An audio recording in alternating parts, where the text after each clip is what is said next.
Ruggedman TV International. On YouTube and Facebook. Subscribe and follow now. Also, like, share, and comment. For talk shows, Skits, lifestyle, news, music, and more. Don't forget to turn on your notifications. Ruggedman TV International. Let me tell you. See, your whole generation, your whole generation, you cannot buy my hair. Only my hair will buy. Okay, guys, so it's your boy Mc Mbakara. Hey, please, and please, I take God and beg you, keep watching Ruggedman TV International here on YouTube. I beg. Now my senior bro, so now senior guy. Wait, before I mention Ruggedy Baba, I take God name beg you. You dey owe me. You dey owe me. Oh. See, Baba, try pay your money. Oh, you can always run, but you can never hide.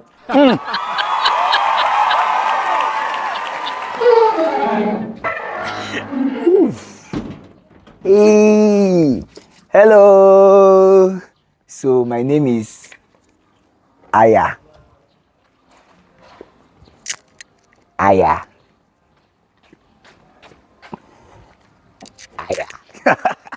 So my name is Aya. Anyway, I'm Chief Aya, better known as Mc Mbakara. When they do Shakara, but I know they wear Ankara. Peng, yeah. How na day? What's up? To convince is not the word for me. I felt I encouraged her to come into. Come now, feel free. Okay. Only you won't come see me. You can't be Holy Ghost. They come. They go parlor. Who is this other one? Your driver? Yeah, my crew. Okay. We are coming back. You didn't with your pastor? Yeah, the Ruggedman. Yeah, Ruggedman. See another Ruggedman. Okay, Baba. Yeah, so I encouraged her because first of all we've been doing this together for a long time, since 2013. Carry her. Or they carry her. She be good. In water she's light. Do your leg. That is how you take care of a woman. Since 2013, or probably 11 when we started dating. So she's always been there for all my events, either as a bouncer or a ticket seller, So, I didn't start acting first of all. I started with stand-up comedy and transcended into acting, about 2015, 2016. So even at 2015 when I started, I was always holding the camera with her. What's the meaning of this one? I was waiting now. Remove it from my pocket. Oh. Give me that money. What's the meaning of Remove this? it from my pocket. So we grew into this together. I didn't convince her, but the thing I know I push her into is she doesn't like attention. She doesn't like the whole celebrity stuff. But I think I had to convince her per se to accept this other part of our life. Yeah, but talking about convincing her to accept publicity, she has no choice now. She's doing skits. That's what I mean. Like she didn't like that's the part. So she would like to do her stuff and not want to come out. She might just like to shoot, then not come out to the public space and people snap with her. There was this day we went to this shopping mall. Somebody was talking to her and pouring her spit. She almost slapped the person. I said, the day you decide to be a public figure is the day you decided that you take anything from the public. So even if someone has body odor, mouth odor, and comes to celebrate you as a fan, you don't have a choice. You just have to accept the person, hug the person, and enjoy that moment. You actually will not die, if you ask me. So you have to enjoy that moment. So these are the parts she doesn't like. I think I should say it here because I wanted to say it. My wife asked me not to say it. I met Ebuka at the airport flying to Calabar in December. I was trying to greet him and he just waved and passed. Okay, I know you might not know me as a person, so I don't need to be your fellow star or colleague for you to say hi to me. But as a public figure, as a celebrity whose your face is out there on one of the biggest shows in Africa, and anybody smiles at you, you have no right not to smile because we did not ask you to come and become a star. Yes, now. So People say, people don't care about your emotions. The day you become a celebrity, people don't care about your emotions again.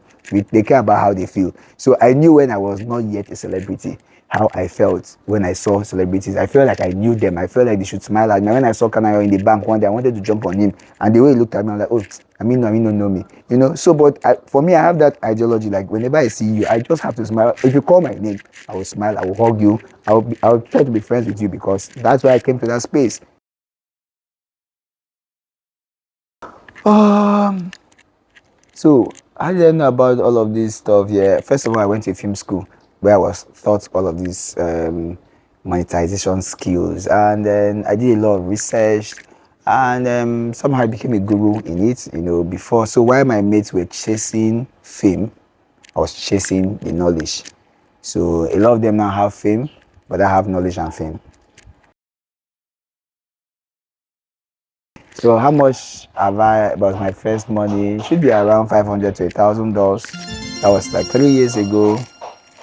But now it's times any number you can imagine of. Just times any number. Any number. Yeah.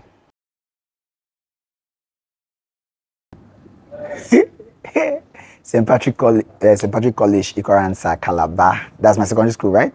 Yeah, St. Patrick College. And then I also attended University of Calabar, where I studied medicine. Then I think in my fourth year, I couldn't continue again. My passion for entertainment, became too strong. So I had to change course. So I wasn't a drop off. I didn't fail.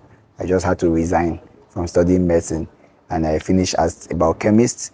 And then I furthered my education by going into. I did my PhD in mass communication, Cross River University of Technology, and then when I was done there, I now went into acting and skit making. So I went to further expand my knowledge in a film school academy and Real Arts Academy. And school don't finish, no go school again. I'm an only child, but I have never been that homeboy. Like I've always wanted to do stuff for myself. From the age of 9, I was in a boarding house. I think I finished secondary school at the age of 15. At the age of 17, I left the house. University, I was living alone. I was living in the hostel. From hostel, from my pocket money, I rented an apartment without my parents knowing. So I've always struggled to be an independent guy. So, but when I say I've never been poor, is I have been quite broke. I have been very down, while growing up, but I wasn't poor because my parents are above average. So there was nothing I needed that I wouldn't get, but I refused to get those things. So I've always been fighting as a winner. So I've always been fighting like, okay, if the worst comes to the worst, I'll call my parents. And each time I get so choked, I'll call my parents and once in a while, and they always turned up for me. In fact, my dad will always say, yeah, what's up now? I've not asked for money. Are you okay? Are you like that? I'm fine. Okay, so apparently I am Cross River. I was born in Cross River, Akwa Ibom, then because the same states back then, and then my mom is Akwa Ibom, my dad is Cross River, so I see myself as same person. Is either I'm a Cross River, yeah, is either I'm a Cross River today, an Akwa Ibomite tomorrow. I moved into Lagos 2018. Haven't grown to the peak of entertainment in Cross River State as at 2015. Like I've done it all. I've emceed the Calabar Carnival. I've emceed all the top events in Calabar. I've performed on all the stages. And I felt it was time to relocate. So I relocated to Abuja where I performed at AY Live. And everybody was like, Abuja is not cool for this your talent to come to Lagos. So normal. I came to Lagos and rival at Lagos. The queue, Chineke. The queue was so long. And I discovered that, man, if I'm on this queue, I might not be able to be outstanding. I might not be able to make a name for myself. So what did I do? I left the queue, formed a new queue, and stood in front. Yeah, so the do it myself mentality is basically mostly for, I think, sanguine, people who always feel like every other person might not be able to do it right, but I think at some point in our life we just have to allow other people to step in, because you can't do the brain work, you do the acting, you do the shooting and do the editing, probably do the driving. If I even do mechanic now. So at the end of the day, but basically my kind of people, are people who are these hands-on people, who are the do-it-yourself people, are people who are always near perfection. They are perfectionists. So they will always want to do it their way, because people might not be able to interpret what they want. And again, people do not, exude that passion. When I see, sometimes I see my boys, they are sleeping till 6:30, 7:30. I'm wondering, like, what on earth gave you the right to sleep till this time in your life? Me, I have this little money and fame, but I can't sleep, and you are sleeping. So, for me, at some point, I just felt, okay, I need to start allowing people to, take those space, and then, but I give them the ones I feel, if it goes bad, no problem, so that I can handle the major ones. And I mean, if not, they get migraine, they get hypertension. I no condemn, I'm still a young boy. Before you know, now I can't old pass Ruggedman. Daddy. The director said, cut, cut. Who asked you to call Ruggedman in that thing? That's not part of this script here. Yeah, so talking about knowledge, because I have acquired this knowledge, I want to replicate it, because, and I know if I die today, a lot of people will not know this, and I will die with it. So for the past 2 years, I've been vigorously teaching young people in Africa, Nigeria, Lagos, and beyond, about content creation and monetization. And by the grace of God, with all humility and not trying to be braggadocious, I have successfully gotten over 2,000 people to join this program. A lot, over 20 or 30% are doing well, have bought houses for themselves, have got cars, and have gotten married as well. So the idea is just to tell them the basic techniques you can use, and the best practices as well you can use to get your page monetized, go viral, and make some money for yourself. Okay, so you want to be part of the course, you want to learn how to monetize your Facebook, your YouTube, you want to learn how to grow your accounts, your social media accounts, and of course know how to make money with content. Just go to my page, MC Mbakara on Facebook, MC Mbakara on Instagram, MC Mbakara on TikTok, MC Mbakara TV on YouTube. Just send me a message, but I think Facebook and Instagram I'll answer faster. I reply all my DM myself, I pick all my phone calls, and boom, you come to the local mansion where we can now have a one-on-one class together. Person with the snap us, serious persons. Show your face, my friend. You know they will look. Yes, sir. So yep, another productive day with the one and only MC Mbakara. Mbakooks. This is my boss in the creative content matter. I'm learning every day. Anytime Ruggedman no one help person, I see they use that bus. Mbakara support this. Look, guys, check out my new ride. If you see it on Mbakara's page, it's there too. He has the type. See Splendor. Oh my God. My God. Yeah. If you record me, I record you. There's a recording somewhere. Ruggedy Baba. The one that will shock you behind stage. All this one they were doing all these things. Bam. I can't hear say person phone don't lost.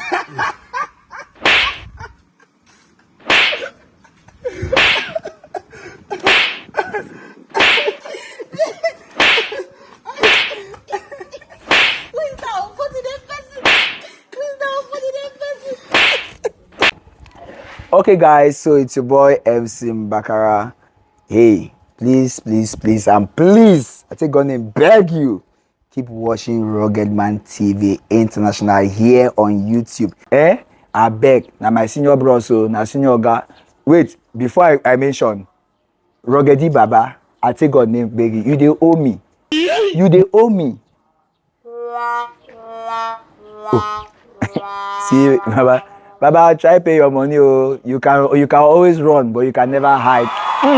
Ruggedman TV International. On YouTube and Facebook. Subscribe and follow now. Also, like, share, and For comment. talk shows, Skits, lifestyle, music, and more. don't forget to turn on your notifications. Ruggedman TV International.